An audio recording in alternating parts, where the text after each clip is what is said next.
So, Prof Wong, thank you for joining us. So, today we want to explore the future of university technology commercialization and how have you, in your experience, bridged science, entrepreneurship, and policy. So, let's start at the beginning.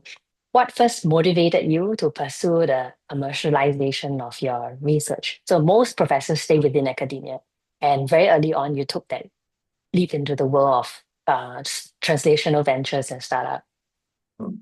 Yeah, I think I am a little bit different from most professors, particularly young professors who are keen about a very quick, or I would say a very smooth road of academia, right? Most university professors know that they have to publish, get students, teach, get promoted, right?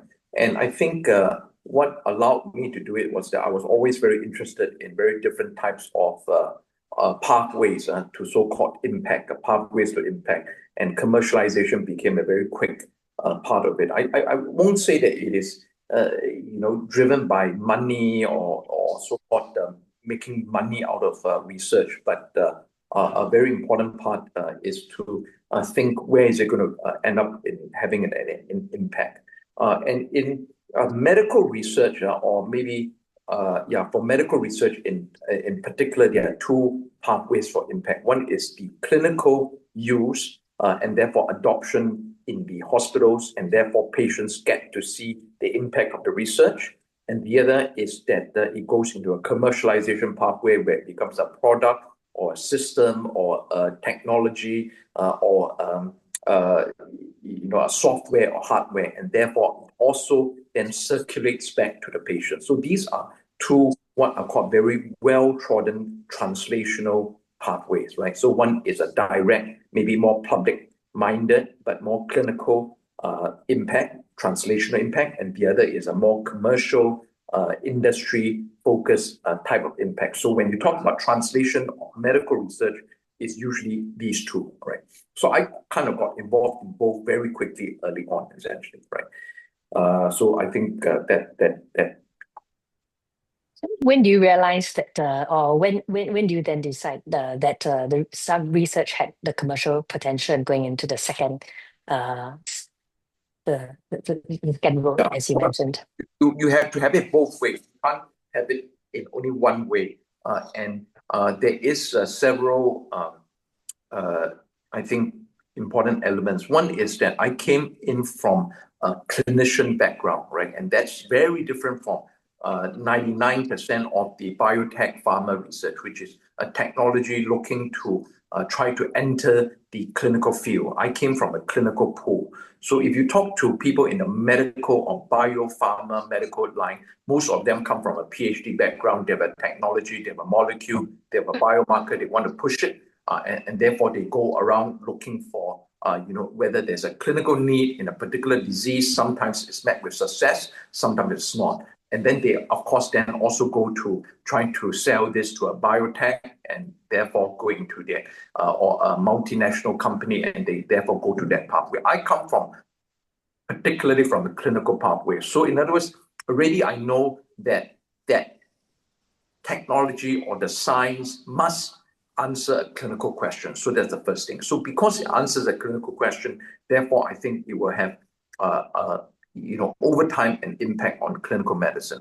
But secondly, I also realized that takes time to change clinical practice. And therefore, even with a clinical need background, I could pull in what I would say is that commercialization pathway. So I could make an argument for a business case for a company to find that a particular technology or particular research could have clinical use and therefore clinical needs and therefore a commercialization pathway. So that's a very big difference between me. So when do you recognize that? Is it like a push that you set yourself a time, or is it the university tech transfer office or the industry came and say, yeah, can we move this towards commercialization?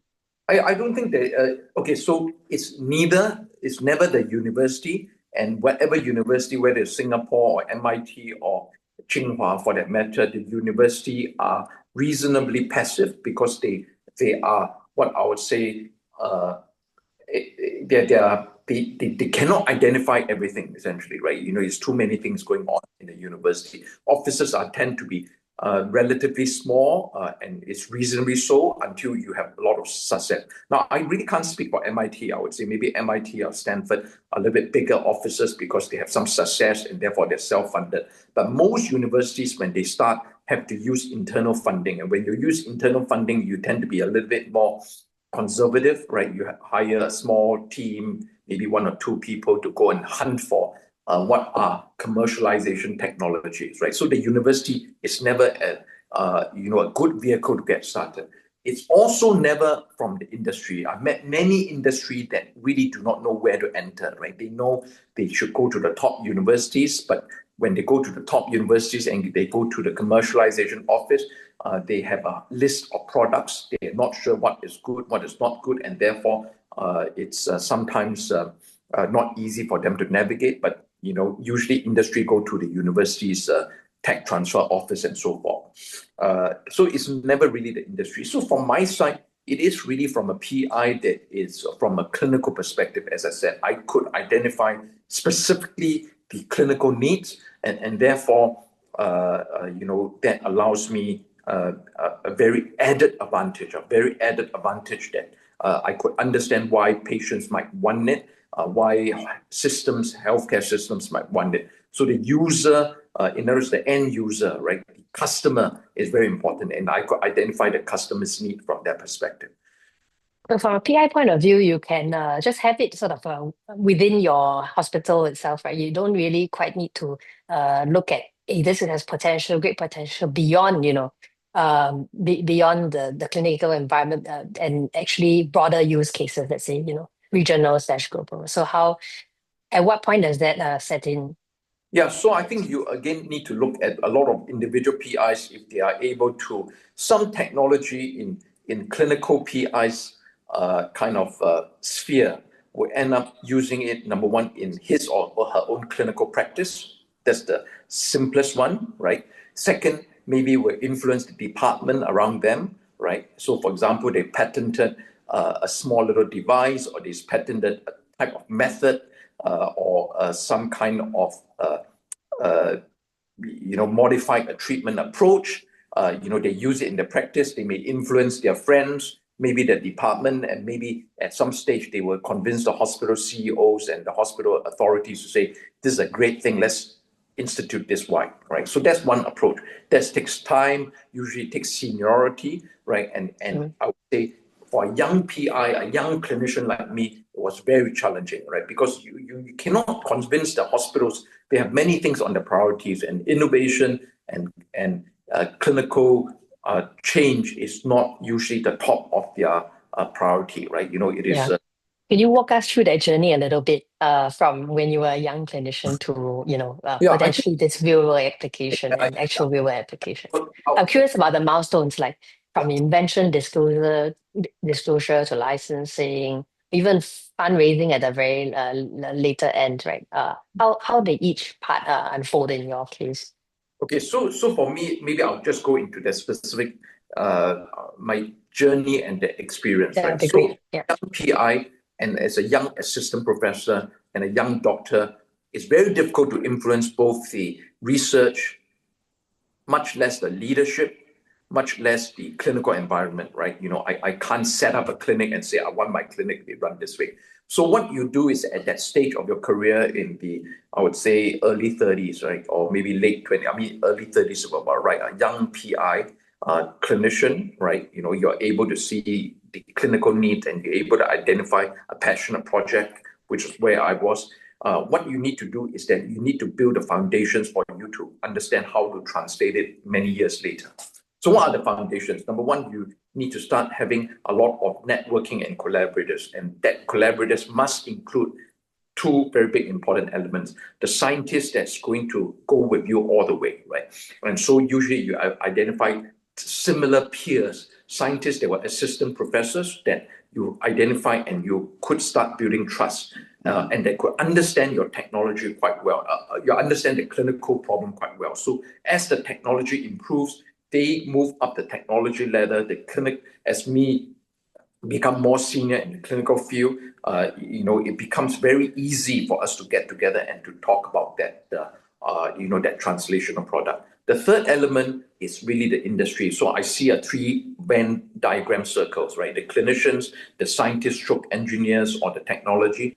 And third is the people that's going to make it happen, the implementation scientists or the implementation team or the industry, essentially, right? And therefore, you start talking to people in the business world, also young and kind of like feel that, maybe they want to bring this out into the market and so forth. So this three Venn diagram started, not not able to influence very much except within the circle, and this is probably in the early 30s, essentially, right? Then as you move along, as you become more senior and as your technology and scientists becomes more senior, they become professors, you become professor, and you start having influence in the clinical environment, and the person in the commercial things becomes CEO and have a little bit more funding, then you're able to start having that kind of a product, and that usually happens late 30s, early 40s, essentially. And then you go into the next phase whereby you are able to influence structural changes. Structural change means set up platforms in the hospitals, have enough voice for people to give you leeway to run a clinical trial, a clinical practice using the innovation.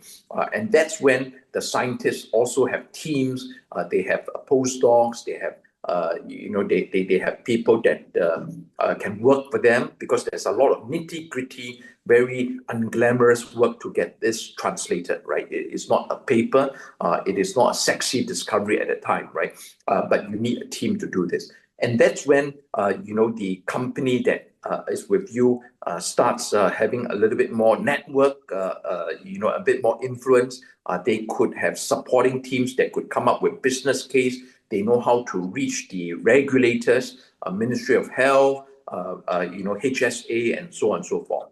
So that's when I would say that's probably in the late 40s that you're able to start getting that kind of product. And then in the early 50s is when you are, CEO of the hospital, and you're able to have a champion to say this should be the standard of care. You're able to influence other hospitals. You're able to start going to leadership at Ministry of Health. You're able to pick up the phone call and to say, this is something that should be showcased for, broader than your hospitals. And similarly, What I'm hearing from you is that as an individual, they need significant perseverance. You talked about the Venn diagram of the PI, the team of engineers, and as well as industries are coming forward. But really, it takes a person to really bring that and that potential clinical case or end solution would also potentially evolve along the way, right? that's right. That's right. And so, but if you were to talk about who might have been a critical player, could it have been a government agency or investors or I'm university not, administrator or I'm not co-founder? any of this being that Yeah. much of a player, unfortunately. Any external support made a big difference, or it is almost 90% Right. innate, That comes our from within. ecosystem in whole, of course, facilitates it, and it's not easier in less mature systems. Singapore is quite supportive. China is very supportive. So these are ecosystem support, but you do not export them to drive your own personal project, right? I've sent you one or two papers before, and I can send you again, right? I mean, my journey is really summarized in what I would say 5 Ps, right? And you could add a little bit of a 6 P if I want to go into a little bit more, right? But basically, the 5 Ps are like this, and I don't see it happening exceptionally different, right? The first is this Venn diagram of people, right? You basically need three groups together, right? The people that knows the needs.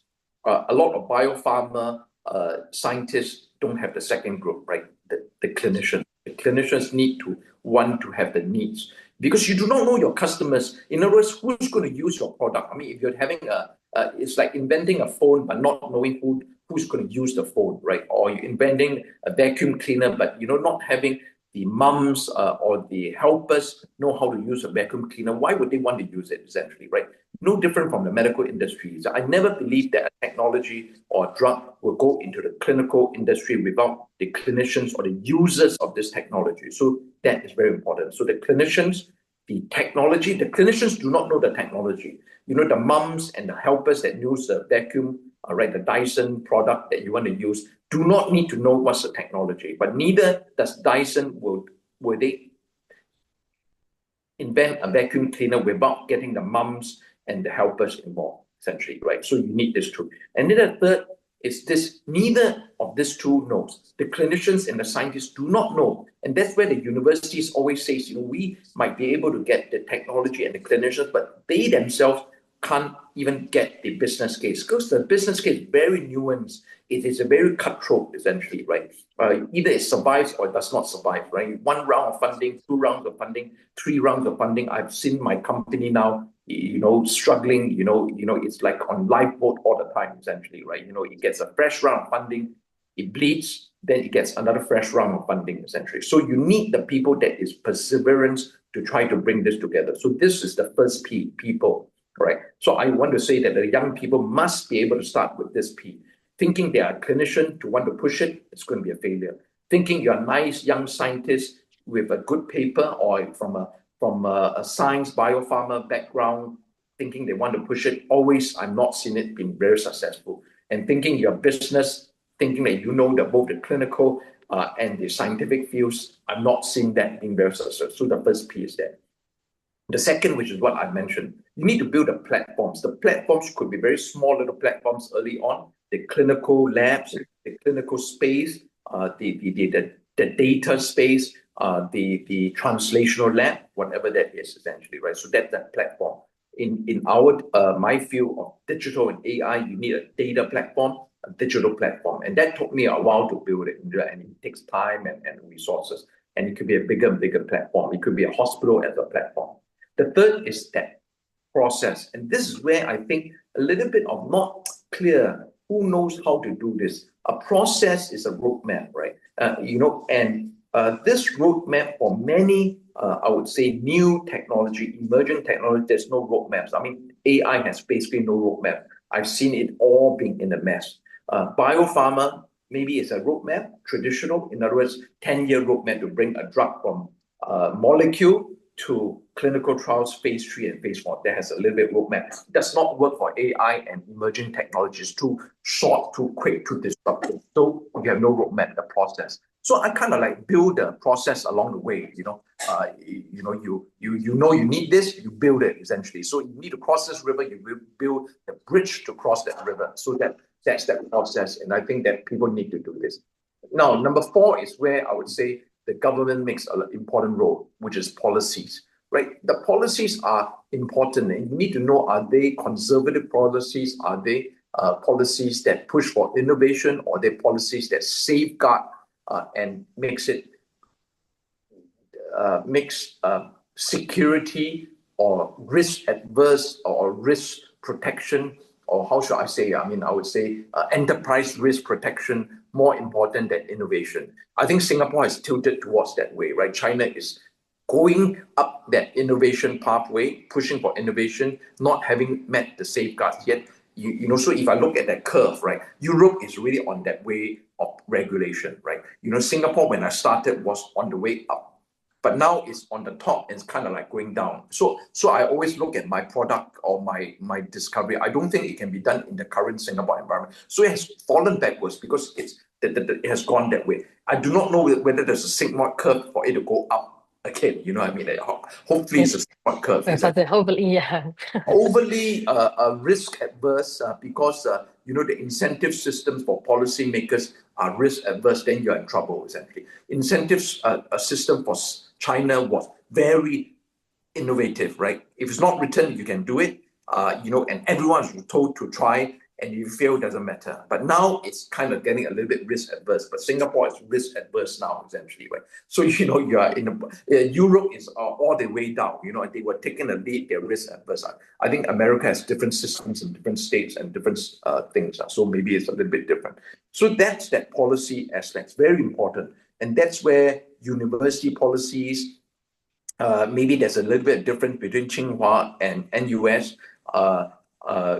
Give you an example, a very simple example. Some algorithms that we own in NUS, I've not seen a single cent, right? Obviously, from that algorithm that's been license after 10 years, right? In Tsinghua, upfront payment to the inventor, right? So I really got money upfront, essentially, whether it makes sense or fails. So in other words, when they negotiated, huge upfront payment to the inventor. So you can still say Tsinghua is more keen about PIs inventing and hopefully one day donating back to the university than NUS, which is saying that, until I carve out all the costs of my patent office and my university tech transfer office, the PI is not going to get a single cent. Then people say, okay, you can do, I will never see it anyway, so I might as well go back to writing my papers, essentially. That's the difference between Tsinghua and NUS. Very stark difference. Same technology, same licensing. One has a lump sum upfront payment to PI. One, I've never seen it after 10 years of use, essentially, right? You know what I mean? Yeah. So this is where the policy incentive structures are very different, and the very different. support for innovation.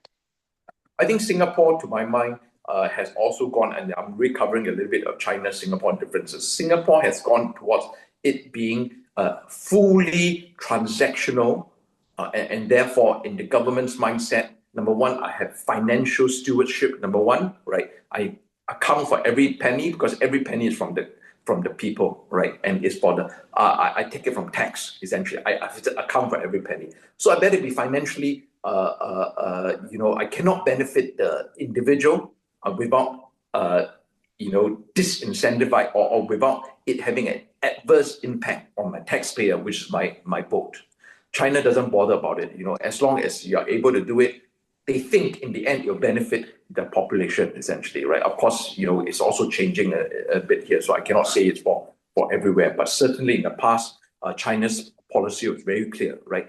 You let some people get rich first, and you pull the population ahead, right? Singapore is better, make sure everybody is completely, equally, transparently fair, correct? Because taxpayers' money, right? So if it's the NUS Tech Transfer Office, I claw back everything before I let the PIs have that share that they are able to do it, essentially, right? So if the tech office in NUS has 200 people, I better pay for the 200 people's salary before the PI's labs get any benefit. So you ask any professor in, I would say in NUS, I don't think anyone has made any money. There's certainly no millionaires or billionaires. Don't talk about billionaires that has come out from NUS essentially, right?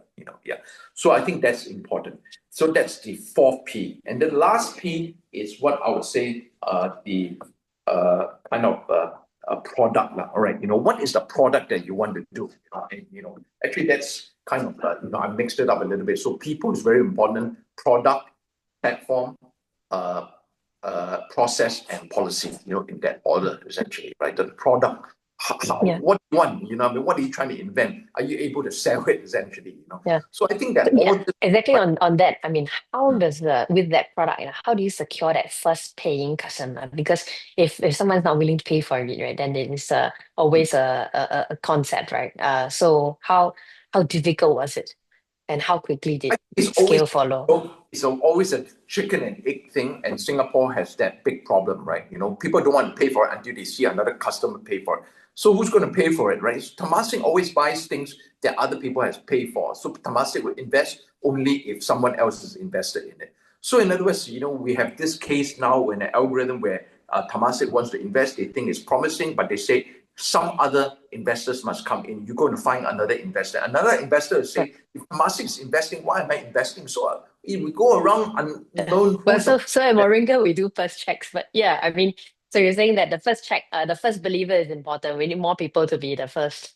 I think you need risk, essentially. You need to take risk. So how do I do it? So basically, the company that was involved knows that this first customer is going to be a money-losing customer, and that's the only way they're going to do it. Basically, while they pay, it's not going to cover the cost. In fact, it will always be bleeding. But you are at least able to get a use case. Then the second customer is a proper business case that makes money, right? You know what I mean? So that's what we did. Of course, the first very important thing for Singapore is that the first customer, which is always asked of Singapore companies, right? If it's so good, why isn't Singaporeans using it? Correct? You know what I mean? It cannot be that the first use case is in Malaysia or in Indonesia. People say if Singapore does not use, then forget about it. So in other words, we make very hard choice to push this into the Singapore ecosystem. And I've talked about the Singapore commercialization ecosystem to many players there. I don't know whether they can get out of it. There are too many smart people in the policy to for it to kind of like, it goes back to a very fundamental thing. So in other words, it goes like this. If Prof Wong invents something for ophthalmology, which is what I did, and it's so good, then as head of Singapore National Eye Centre, it better be used in Singapore National Eye Centre, correct? If you're so good. Am I correct? But to use it in Singapore Eye Centre, the head of this institution must have nothing to do with this product when it's being used there. Am I correct? Yeah, so you have got conflict interest. So conflict. Evaluated by a completely independent committee. Then the completely independent committee must say that if we are going to use this product, we need a hands-off, arm's-length approach to Prof Wong, and he is one of the customers of many other similar products. And when many other similar products come in, they must meet the requirements of procurement. Procurement means if it is procurement policies. Procurement policies means that we cannot favorably use Prof Wong's product in a comparison to other products. Then you end up with this: is Prof Wong's product as competitive as a big, huge product that comes in from Google, from US? And no company in Singapore is able to do it. And therefore, most of the products are never used by our Singapore hospital systems. It's just not possible, essentially, correct? Because Singapore has never had a MNC that is competitive against head-to-head with the other MNCs, essentially. So when it's not being able to be used, then you try to do it in Malaysia, and Malaysia is fine. Then Malaysia asks the first question, so you can do 1 or 2 clinics in Malaysia, but then when you go to the government in Malaysia or you go to the government in Indonesia, they say such a fantastic product led by a highly respected institution in Singapore. Why isn't Singapore using it? You're going to tell them about procurement, or this, they don't understand all this stuff. So basically, this is a roundabout circle. So what we did, of course, in the end, we are pushing it for it to be used as a very long process and complication, almost cutthroat business. The company almost need to go bankrupt just to meet the needs of the procurement to be competitive, right, to use it essentially, right? So I think there is a little bit of lessons to be learned from this whole thing, right? But that's how it is, I see, yeah. Going into again, challenges and failures, if you were to pick one battle as the biggest barrier, right, in all these war stories, would it be IP ownership? Would it be funding gap, as you mentioned, right? Would it be resistance within academic culture? Finding the right people is also it's really difficult to uncover, or the lack of business talents and or people in business who at least appreciate it and who are able to push the solution a little bit further with you. Which one would it be? So you're saying in terms of the biggest barriers you face in terms of through all these war stories and these companies that you have set up, and where they are today, which had been the biggest battles? Was it in a funding gap, as you mentioned? Would it be in the first customer adopting? Would it be resistance within the academic culture, or a lack of talent that can attract to the company at an early stage? I mean, I would say all of them. All of them are big challenges. The ecosystem, exactly what you said, right? At various points, I face all those things. I face some possibility that companies go bust. I have a couple of companies, one of them has gone bust, right? After many rounds of investment, didn't make sense. There are many reasons to it. One of it is not enough, the burn rate is too high, right? So that's one. The second is the lack of this talent, right, in Singapore, right? I don't have that kind of talent that I'm able to get in hungry talent in US and so forth, essentially. So you just don't have it in Singapore, essentially. Right? And then you can say, all the other stuff that you mentioned, what is it? Putting it this way, right? If you could rewind the tape, what would you or your, and the team would have done differently? Like, were there moments where something nearly different stages a grant pulled, or? I think you cannot have a one size fits all. You need flexibility in any of these things in different stages of this commercialization pathway. And it's better to have one big ecosystem. So in Silicon Valley, at certain stage, you get VC funding. At certain stage, you can get the CEOs. At certain stage, the big companies come in. And so it's the ecosystem is very complete because it has many of these kind of things. In other settings, you can have a lot of VC funding, but no platforms, no talent for you to tap on. You know what I mean? So I think many places try to create this ecosystem, but you need to fill in all those space at various stages of technology.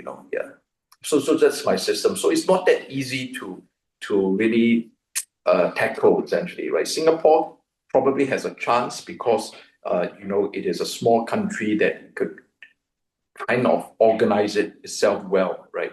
But it is not within the university sector. It's certainly not within one specific sector. I think multi-agency support is always challenging. What's multi-agency support? Multi-agencies means university need to support the government grants, the NRFs, and so forth must support all those startups. The early VCs must come in, so the private sector, and then you need the players and the platforms, right? Ministry of Health must see that this is a small but an important part of their daily work. You know what I mean? So in other words, various interagencies, and how do you coordinate that? So many agencies have supposedly coordinated this. The big players are the EDP, but they don't have the levers everywhere. The small players are ESG, which has a little bit of support here and there. And then you have, kind of, I do not know who links people, essentially. Could there be like maybe one or two very specific, maybe just one, commercialization project that you've been a part of, and could you describe which project that is, and what was the timeline like from the research discovery into where it is today? Yeah, I mean the most famous one. In fact, that's the only one I'm mostly involved in. The others are, I don't have that. I mean, I don't have many companies. I have like two. I have maybe others. I'm kind of like a founder of, but very passive, essentially. Okay, but the Iris, the Selena Plus Yes. is a very famous one, right? And you can read about it and so forth. It's a little bit like now there's a bit of a business case about it because. A business case story, right, which I did send to you. You can read it on it. SMU has done it as a business case story because it has a lot of lessons there, and I think the lessons are quite timeless, essentially. And that one, the timelines was long, and I think that, it depends on how you see it. As I said, it starts from when I was a very young, and you start getting a team together, right? And it's lasted a long time. And at various levels, that story I told you about becoming a bit more senior, and then, the company came in plus with Iris. That one would be the most successful, and yet now is faced with a new set of challenges, which I think is difficult, essentially, and some of the lessons I've learned, maybe I would be, I would have done some things differently and so forth. But generally, I mean, I think many. And where you are today, what would be that one thing that you think you could have done differently? I think if I've done it something differently, it would be to select the CEO of the company, or the company needs to be very well positioned. I mean, the company is a little bit slow for the tech side, and not fully aligned. We had very few good choices for CEOs, right? Because Singapore just doesn't have that. So there's execution and alignment. Execution, alignment, the company's breadth and the rapidity of them raising funds and putting this out. I think that part is the weakest of the three teams. The clinical team is quite strong. The technical team is very strong. And I would say the university, NUS, was reasonably all right. I won't say slow or anything like that to license the technology and so forth. So that's one. The second probably is the Ministry of Health, the platforms that need support. And that always changes because as it went into digital technology, it outsourced a lot of it to what was IHIS, now it's Synapse, essentially, right? So that's the other big elephant in the room in Singapore now, essentially. So these two are the things that I think I would try to, if I had a choice, I would choose, maybe a better CEO, but I don't know where they are essentially. Yeah. Okay. Okay. So then coming into the last two questions here. So for young professors listening who are thinking about commercializing their research, what's your advice? How can they prepare themselves for the non-academic realities of entrepreneurship? Hmm. Okay, I think for young people, they need to be, how should I say? I mean, the usual characteristics apply, right? They need to do something that's quite different. They need to have resilience, right? Sure to have a lot of failure, sure to have a lot of frustrations, sure to have a lot of disappointments. They need to be extremely energetic, right? This is not something that is a 9 to 5 job. I mean, it's like the personality is very important, essentially, right? You need to be, you need to kind of be on a startup phase for a long time. You know what I mean? Do everything yourself, pick up the phone yourself, harass people. You cannot be pleasing people. So the personality of the person needs to be very clear, right? Otherwise, don't go inside this. You have a nice academic, pleasing to everyone, nice teacher, a professor. I'm sorry, you're not made for commercialization world. You're not made for it. You will be you almost to have the characteristics of of a very rough environment, right? And be very thick-skinned about it. You're going to piss off a lot of people. You're going to you're going to have good days and bad days, and you're sure to have a lot of disappointments along the way, and you must persist on this. I mean, I wish I was like some of those. I won't say you look at all the tech leaders and you can say you need a little bit of those characteristics, like essentially, right? I mean, the usual people. Yeah.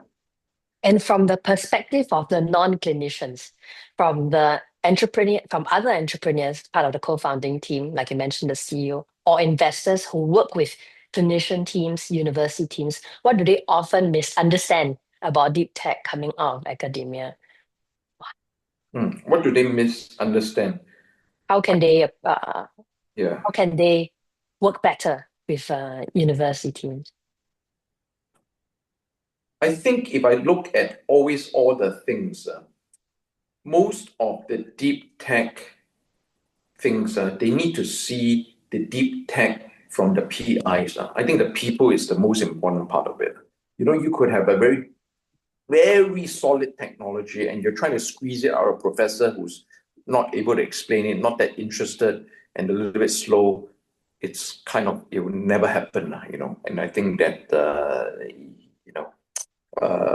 you have to move on to the next game. You basically it's someone who's talented but really doesn't want to play in this league. How are you going to do it? There are many of these nice professors in their ivory towers in the past who smoking a pipe. You can't push them one, even if the technology is great. You know what I mean? Yeah. So I will go with people more than technology, if you ask me. And that's what the universities need to look at. I'll move on to Prof. Wong, thank you. This was incredibly insightful. Your journey shows that science commercialization isn't just about IP or forming companies, it's about ecosystem, incentives, 5, 6 Ps, as you mentioned, nurturing teams that can translate this vision into impact. And so for listeners, whether you're a professor, policymaker, or founder, hope this conversation leaves you thinking how innovation can truly scale. So Prof. Wong, thank you again for joining us on the Moringa Ventures podcast. Okay. Uh, well, okay, thank you so much again. Yeah, I'll keep you Bye bye. posted on this. Bye. Bye. Bye.